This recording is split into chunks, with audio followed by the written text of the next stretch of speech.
அதையும் தாண்டி நல்ல மார்க் எடுத்துட்டோம்னா போதும், அவனுடைய இலக்கு எங்கேயோ எந்த இடத்தை தீர்மானிக்கிறானோ அந்த இடத்த கொண்டு போய் சேர்த்துவாங்க. சரியா?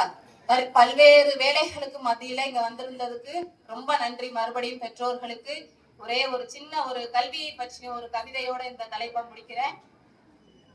அறிவை வளர்ப்பது கல்வி, அறியாமையை அகற்றுவது கல்வி, அல்ல அல்ல குறையாதது கல்வி, அறிஞர்களை உருவாக்குவது கல்வி, வார்த்தைகளை புரிய வைப்பது கல்வி, வாழ்க்கையை புரிய வைப்பது கல்வி, விலை மதிக்க முடியாதது கல்வி.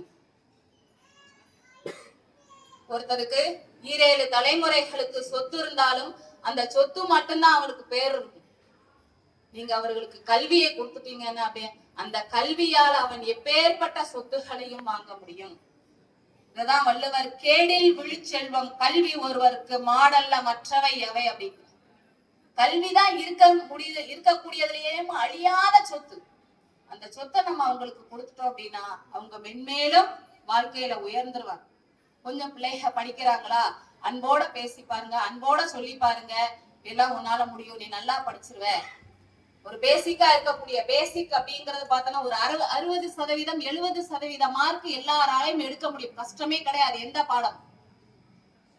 அதுல 95க்கு மேல எடுத்தாதான் நிறைய இலக்குகளை நம்மளால எட்ட முடியும். அது எட்டுறதுக்குதான் நீங்களும் நானும் உதவி செய்யணும். கொஞ்சம் சேர்ந்து உன்னால முடியும் தம்பி, நீ படிச்சிரு. கொஞ்சம் அதிகாலையில கொஞ்சம் எழுப்பிட, சார் சொன்ன மாதிரி எழுப்பிட. எந்திரிச்சுமே படினா யாருக்கு பள்ளிக்கூடத்துலயும் ஃபுல்லா படிக்கதான் வைக்கிறோம். படினா டீச்சர் காலையில இருந்து படிக்கிறோம். 5 மணிக்கு விட்டுருவீங்களா? 5:15 பஸ். டீச்சர் எத்தனை மணிக்கு விடுவீங்க? அடுத்தது தையாலாம் கரெக்டா நான் வரும்போது கரெக்டா அடுத்து கேட்க மாட்டேன். இந்த டீச்சர் 5:30 மணிக்கு தான் விடுவாங்க போல அப்படின்ட்டு அவர் வந்துட்டு பார்த்துட்டு போயிடுவார்.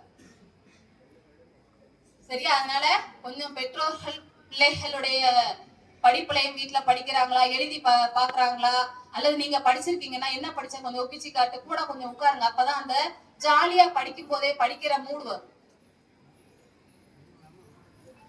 கஷ்டப்படாம இஷ்டப்பட்டு படிச்ச அப்படின்னா எந்த ஒரு இலக்கையும் உயர்கல்வியையும் கண்டிப்பாக நம்மளால நம்ம குழந்தைகளுக்கு கொடுக்க முடியும்.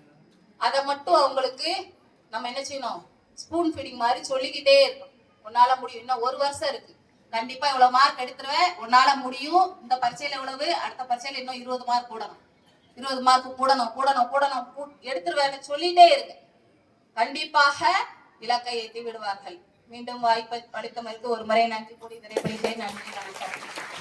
பெற்றோர்களுக்கு ஒரு விஷயம், இந்த என்னென்ன படிக்கலாம் அப்படிங்கறது எல்லாமே இந்த இதுல இருக்கு. நீங்க பாத்துக்கோங்க, நிறைய கோர்சஸ் நம்ம தமிழ்நாட்டுல வெளியில இருக்கிற எல்லா கோர்ஸும் இந்த இதுல போட்டு வச்சிருக்கோம்.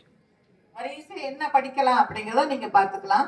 நலத்திட்டங்கள், அரசினுடைய நலத்திட்டங்கள் எது, அது எல்லாமே இந்த 2 பக்கமுமே. நலத்திட்டங்கள் எல்லாம் இந்த சைடு, என்ன படிக்கலாம் அப்படிங்கிறது அனைத்து கோர்ஸ்களும் இதுல இருக்கு. நீங்க இந்த வெப்சைட் அட்ரஸ்ல இருந்து எல்லாமே இங்க போட்டிருப்பாங்க. அதை நீங்க குறிச்சிட்டு போங்க போறப்போ.